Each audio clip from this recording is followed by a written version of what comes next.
Grabe boy, ito nata yung pinakamagandang strain na ginawa ko. Morning boy! So eto yung cross natin ng Purple Dragon at Ivory Mosaic. Yung pinopost ng mga taga Vietnam, mga taga Thailand, taga Indonesia boy.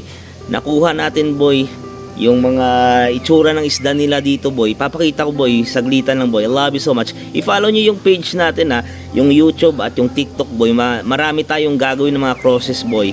At syempre yung mga lahat ng mga content ko dito boy, pinaggagawa ko sa backyard boy. Papakita ko sa inyo boy, baka may makuha kayo ng mga discarded din na nakuha ko sa mga master ko, di ba? At ayun na nga boy, kanina boy, umalis ako sa bahay at syempre baby boy, tumingin-tingin ako sa hardware at nakita ko to.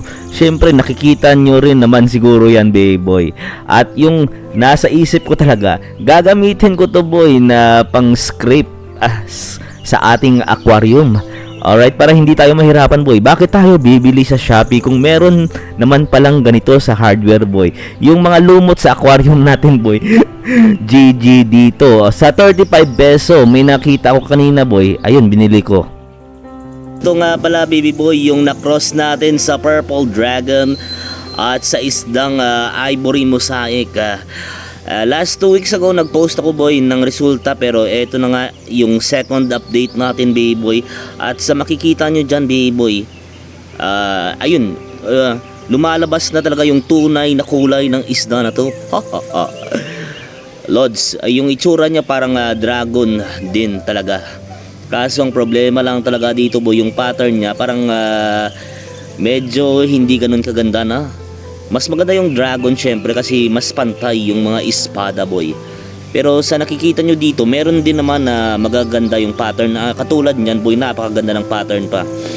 At yung kinaibahan dito baby boy, yung kulay ng buntot nila, hindi mo na talaga matatawag boy na Purple Dragon to. Kasi maputi na yung buntot nila boy. Parang ivory, white dragon nga yung tinawag ko boy. At syempre, tama yung hinala ko boy na hindi talaga lalabas yung snake skin nila kasi grabe kasi yung ivory na isda boy, medyo nag-half black yung katawan. Pero yung nakita ko dito boy na hindi ko ine-expect, yung nag-platinum yung ulo nila ng konti lang. Yun boy, kita nyo boy, parang nag-platinum. Yan boy, nag-platinum yung ulo nila.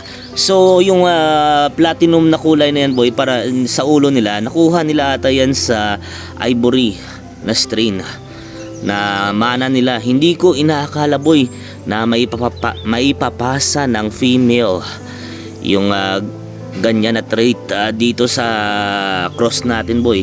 Kasi akala ko kapag lalaki na ivory lang yung gagamitin mo, yun lalabas talaga yung may pagka platinum sa ulo nila. Pero konti lang. Ganda rin naman pala boy ng kuha nila boy, yung dorsal nila boy. Oh, ganda. Okay oh. Maputi boy oh. Bata pa to, juvie pa to. Puputi ng puputi to boy. Mag-wow, white dragon to. Love you so much boy. Update ko pala kayo baby boy sa cross natin ito. Bigyan pa natin uli ng 3 weeks. Titingnan natin boy yung itsura nila after 3 weeks boy Huwag kayong umalis boy. At i-follow nyo yung page ko boy, yung YouTube channel ko. Sana ma-follow nyo na rin boy. At nagpo-post tayo ng content kahit walang kwenta lang. At malay nyo baka meron kayong matutunan. At ma-apply nyo rin sa inyo yung mga natutunan ko boy.